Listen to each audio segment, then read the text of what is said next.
हिजड़ा। एक दर्द भरी कहानी। मैं ऑफिस के लिए निकल ही रहा था कि कानों में जोर जोर से ताली पीटने की, ढोलक और गाने की आवाज़ आई। मैंने झुंझलाते हुए पत्नी से कहा, लो आ गए, अब तुम ही संभालो, मेरे पास वक्त नहीं है, वैसे ही लेट हो गया हूँ। पत्नी ने सहमति में सर हिला दिया। बाहर आकर जैसे ही मैंने स्कूटर को किक लगानी चाहिए कि मेरी निगाह उस झुंड में शामिल एक स्त्री पर पड़ी जो उन सबके साथ ताल मिलाकर गाने का प्रयास कर रही थी। उस स्त्री को मैंने शायद पहली बार उस झुंड में देखा था। पता नहीं क्यों उसका चेहरा मुझे बड़ा ही परिचित सा लगा। मैं स्कूटर स्टार्ट करना भूलकर उसे एकटक देखने लगा और अपनी याददाश्त पर जोर देने लगा कि इसे पहले मैंने कहाँ देखा है।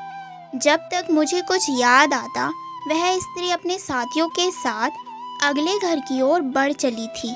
अचानक मुझे याद आया कि इस औरत की शक्ल मेरे बचपन के दोस्त मुकेश से मिलती है, पर मुकेश इनके साथ कैसे? जब तक वे लोग अगले घर की ओर बढ़े कि मेरे मुख से अचानक आवाज़ निकल गई, मुकेश। मुकेश यानी उस स्त्री ने मुझे पलट कर देखा। उसके चेहरे के हाव भाव से लगा कि शायद उसने भी मुझे पहचान लिया है। साथ बढ़ते साथियों से थोड़ा यह जान पूछकर पिछड़ गया, फिर झपटते हुए करीब आकर बोला, तुमने सही पहचाना है मुझे, पर अभी कुछ नहीं। रविवार को दोपहर को आऊँगा, तब बात करूँगा। तीर की तरह वह आया था, वैसे ही चला गया। मेरी पत्नी अभी तक दरवाजे पर खड़ी हुई थी। पूछने लगी, कौन है, ये क्या कह रही थी।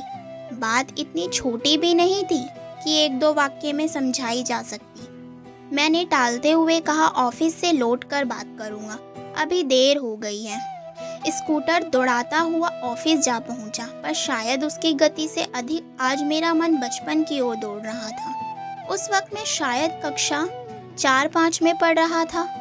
मेरा एक यही मित्र मुकेश था। एक तो साथ साथ पढ़ना, दूसरा उसी मोहल्ले में रहना।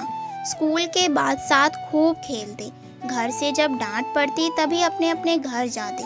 बचपन की वे यादें एक एक कर मेरे सामने चलचित्र की तरह घूमती रही। कुछ समय बाद मेरे पिताजी का दूसरे शहर में तबादला हो गया। बिछड़ते समय हम दोनों ही गले में एक दूसरे के बाहें डालकर खूब रोए थे। परंतु नया शहर, नए दोस्तों ने मुकेश की याद को धूमिल कर दिया। आज उसे इस रूप में देखकर मेरे आश्चर्य का ठिकाना नहीं था। मन में कितने प्रश्न थे, जिनके उत्तर मुकेश के अतिरिक्त और कौन दे सकता था। मन की बेचैनी बढ़ती जा रही थी। आज ऑफिस में भी मेरा मन नहीं लग रहा था। एक आध दोस्तों ने भी पूछा तो मैंने तबीयत ठीक ना होने का बहाना बना दिया। सच तो यह था कि आज मैं केवल मुकेश की यादों के साथ ही रहना चाहता था। रविवार आने में अभी देर थी। घर पहुंचकर पत्नी से तो साझा कर ही सकता था।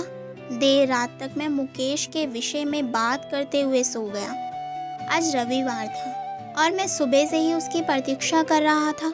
जैसे ही दरवाजे की घंटी बजती, मैं झपट कर दरवाजे पर पहुंच जाता, परंतु कभी बाई तो कभी पड़ोस की कोई औरत निकल जाती। सच तो यह है कि मुझे आज कोई व्यवधान अच्छा नहीं लग रहा था। आज मेरी पत्नी ने भी स्पेशल खाना बनाया था। मैंने भी उसे बहुत सारे निर्देश दे दिए थे। लगभग 12 बजे घंटी बजी तो दरवाजे पर मुकेश खड़ा था। उस दिन की वेशभूषा से नितांत भिन्न साफ पैंट शर्ट पहने वह सह कुचाया हुआ दरवाजे पर ही ठिठक गया। मैंने गर्मजोशी से उसे गले लगा लिया। फिर तो उसने भी सारी झिझक छोड़कर जोर से मुझे अपनी बाहों में भींच लिया। कितनी देर हम लोग मित्रता की गर्माहट महसूस करते रहे। पत्नी ने ही टोका, अरे इन्हें अंदर तो आने दो। मैं भी झेप गया और उसे साथ ले जाकर कुर्सी पर बैठा दिया। कुछ देर इधर उधर की बातें होती रही, पर मैं अपनी उत्सुकता को मुश्किल से दबा पा रहा था। इस बीच पत्नी ने खाना लगा दिया। हम तीनों ने खाना खा लिया। पहले से जैसा तय था, पत्नी ने रसोई को समेटा और बाहर से ताला लगाकर अपनी सहेली के घर चली गई। अब घर में हम दोनों थे और बीच में था इतने वर्षों का अंतराल। कुछ देर चुप्पी छाई रही, फिर मुकेश ने बोलना शुरू किया। तुम्हें याद होगा हम लोग कितने अच्छे मित्र थे। फिर एक दिन मुझे रोता हुआ छोड़कर दूसरे शहर चले गए थे। मैं बिल्कुल अकेला हो गया था। बाकी बच्चों से मेरी कोई ज़्यादा दोस्ती भी नहीं थी। अब मेरा अधिकांश समय माँ के पास बीतने लगा। स्कूल जाता, पर छुट्टी के बाद बाहर खेलना बंद हो गया था। अक्सर देखता मेरी माँ और पापा में अक्सर मुझे लेकर बहस होती, पर मुझे देखकर वे दोनों चुप हो जाते। ऐसे मौके पर माँ ज़ोर से मुझे अपनी छाती से लगा लेती। ऐसा लगता जैसे कोई मुझे उनसे दूर लिए जा रहा है। मैं नासमझ ठहरा, माँ से पूछता, पर वे कुछ नहीं कहती, बस रो देती। मैं अपने छोटे छोटे हाथों से उनके आंसू पूंछता और चिपक कर सो जाता। एक रात जब मैं सोया और सुबह सोकर उठा तो अपने आप को अजनबियों के बीच पाया। मैं ज़ोर ज़ोर से रोते हुए माँ पापा को आवाज़ें लगाने लगा तो एक औरत ने ज़ोर से तमाचा लगाते हुए कहा, चुप, अब हम ही लोग तेरे माँ बाप हैं। तेरा बाप ही यहाँ छोड़ गया है। अब यही तेरा परिवार है। तू सबसे अलग जो जन्मा है, उस समाज में तेरी कोई जगह नहीं है।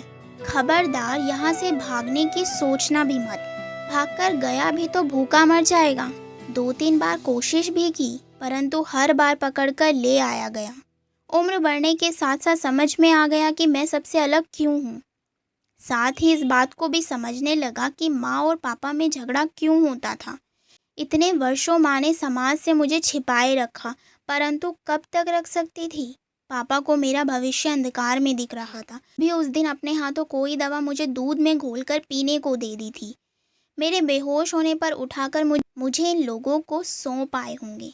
अब इन लोगों की दुनिया ही मेरी दुनिया है।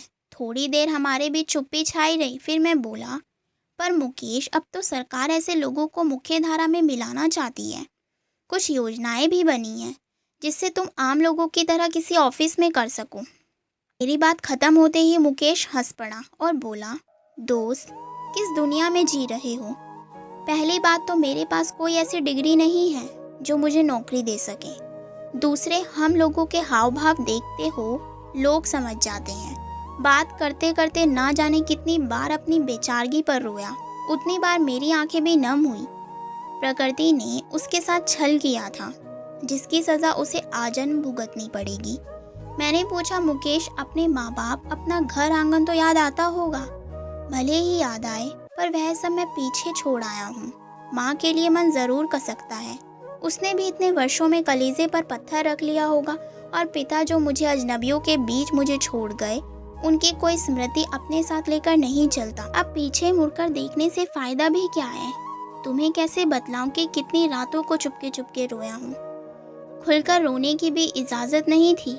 दोस्त कहने को सब एक परिवार की तरह रहते थे, पर माँ से चिपक कर सोने में जो माँ के वात्सल्य की ऊष्मा मिलती थी, वह कहाँ थी। कुछ वर्ष बीत जाने के बाद स्थितियों से समझौता कर पाया, पर सच कहूँ उनके जैसे ताली पीटना ठीक से अभी भी नहीं सीख पाया। अभी भी ट्रेनिंग ही चल रही है, कहकर जोर से हंस पड़ा। उसने हंसी में जो दर्द छिपा था, उसने मेरे अंतर को चीर दिया। कुछ ही देर में उसकी आंखें छलछला आई। अचानक मुकेश उठ खड़ा हुआ, हाथ बढ़ाकर बोला, अब अलविदा मित्र, अब हम फिर कभी नहीं मिलेंगे। तुम्हारी दुनिया हम जैसों के लिए कोई जगह नहीं है। आज तुमसे मन का हाल कहकर बहुत बड़ा दिल का बोझ हल्का हो गया। कभी भूले से भी मेरी माँ अथवा पिता टकरा जाएं तो उनसे इस मुलाकात का जिक्र भी मत करना। क्या पता अभी जिंदा भी है या सिधार गए। कहकर उसने ऊपर की ओर देखा। मैंने फिर उसे अपनी बाहों में भर लिया। भारी मन से मुकेश ने अपने कदम बाहर की ओर बढ़ा दिए। मैं एक उम्मीद लिए दरवाजे पर खड़ा खड़ा उसकी पीठ देखता रहा कि शायद वह एक बार पलट कर देखेगा, परंतु मुझे निराशा ही हाथ लगी। मैं जानता था यह हमारी आखिरी मुलाकात है।